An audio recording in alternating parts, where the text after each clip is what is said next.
सत्य एक है, उसमें कभी झगड़ा नहीं होता।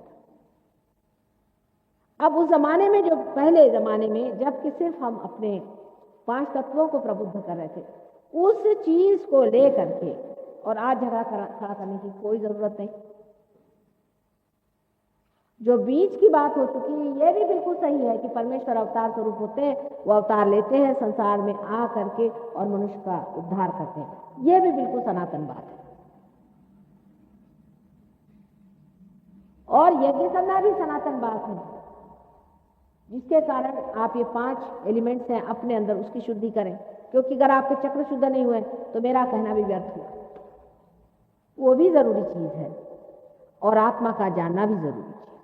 अगर इसको समझ लें तो सारा झगड़ा खत्म हो जाए और व्यर्थ की बकवास कर करके हजारों किताबें लिख करके जिस तरह से आप लोगों ने झगड़ा खड़ा कर दिया है, वो सब बेकार। अब कल ही एक साहब आए थे तो कह ले मैं गायत्री मंत्र कहता हूँ। भाई क्यों कहते हैं आप गायत्री मंत्र? वो पार नहीं हो पा रहे। मैंने कहा कि अच्छा आप कहिए कि आप गायत्री देवी के बारे में पूछें। कहले हम तो मानते नहीं वो साकार होती। अरे आप मानते नहीं तो किस आधार पे नहीं मानते? क्योंकि आप आर्य समाजी फैमिली में पैदा हो गए, आप आर्य समाजी बन गए। मनुष्य की स्वतंत्रता कहाँ गई? क्योंकि आप हिंदू पैदा हो गए, आप हिंदू बन गए। हो सकता था आप मुसलमान पैदा हो जाते, हो सकता था आप कहीं अफ्रीका में पैदा हो सकते थे। जब आपका पुनर्जन्म है ही तो आप कहीं भी पैदा हुए होंगे। शायद हो सकता है आप पूर्व जन्म में बड़े कट्टर मुसलमान होंगे और आज बड़े कट्टर आप ब्राह्मण बने बैठे, हो सकता है। और होता ही है, एक अति से आदमी दूसरी अति में हमेशा उतरता है। एक कट्टरता को लेकर चलता है तो दूसरी कट्टरता में उतरता है। सत्य कट्टर नहीं है, सत्य साक्षात है। इसका साक्षात कराना चाहिए। सूझबूझ इसमें है, सुज्ञता इसमें है, इसमें विस्तार कि वो जो सत्य है उसे हमें पाने का है, उसी को हमें लेने का है और असत्य हम नहीं चाहते। आज यही हो रहा है। आपके जो जवान बच्चे हैं ये परमात्मा पे विश्वास नहीं करते। उनको मेरी बात भी बेकार लगती है शुरू में। सभी विश्व में ये बात, आप ही की बात ये नहीं, आपसे कहीं अधिक और जगह ये हो गया, कहीं अधिक और जगह हो गया है कि जहां लोगों ने परमात्मा से विश्वास छोड़ दिया। अल्जीरिया के एक हमारे शिष्य हैं, इंजीनियर हैं, वो हमारे पास आए थे, मुसलमान हैं वो लोग सब। वहाँ के जितने भी पढ़े लिखे लड़के हैं, इंजीनियर, डॉक्टर्स, आर्किटेक्ट्स वगैरह, उनको परमात्मा में विश्वास नहीं। उनमें से ये महाशय जी थे। ये किसी तरह से हमारे पास आ गए और पार हो गए। एक विश्वास के धर्मांधता से निकल करके और अविश्वास के और जब मनुष्य झुकता है तो बीचों बीच सहयोग उसे पकड़ सकता है। जब उन्हें साक्षात हो गया, आज उन्होंने 500 वहां अपने डिसाइपल्स बनाए हुए अल्जीरिया में, जो कि मुसलमान, जो कि विष्णु की भी पूजा करते हैं और मोहम्मद को भी जानते हैं। इसलिए नहीं कि मैंने कहा है, उसके बगैर काम ही नहीं बनता।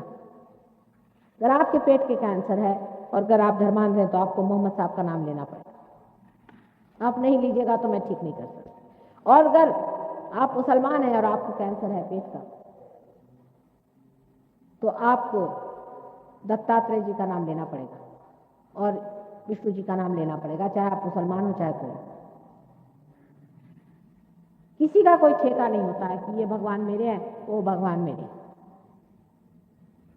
उनको समझा नहीं, बूझा नहीं और बना लिया। अब तो धर्म का राजकारण जब बन गया तो अब तो भगवान ही बेचारे। जो लोग राजकारण में धर्म ला के बात करते हैं उनसे पूछे आप क्या धर्म के बारे में कुछ जानते भी हैं? धर्म का राजकारण नहीं बन सकता।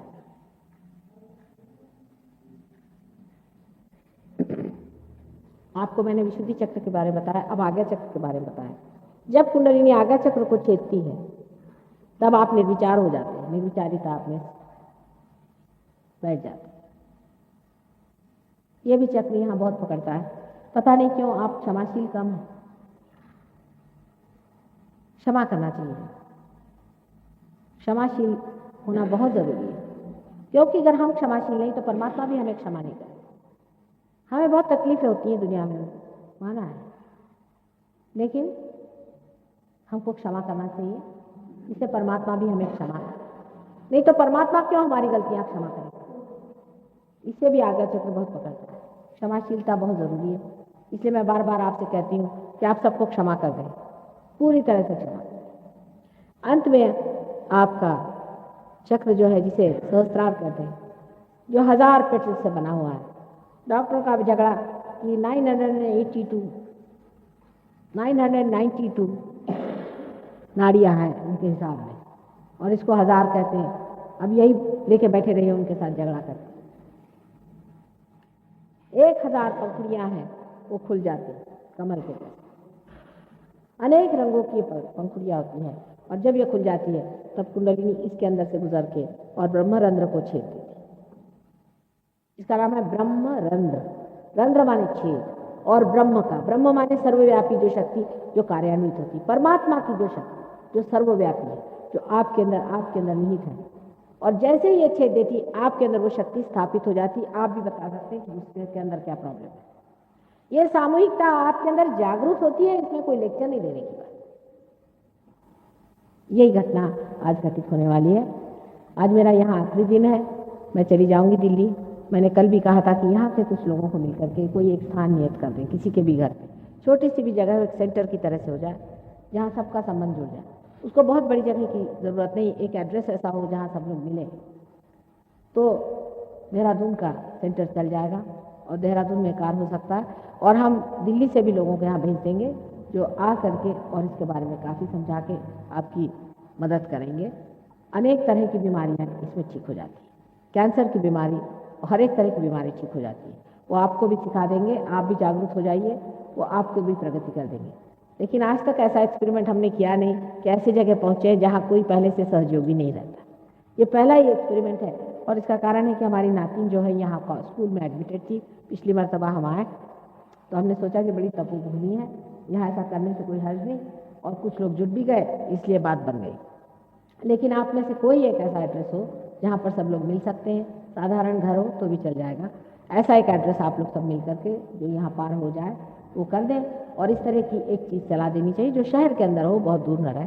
उसके बाद बाहर से लोग आते रहेंगे, आप उनसे पूरी तरह से गाइडेंस ले सकते हैं और आगे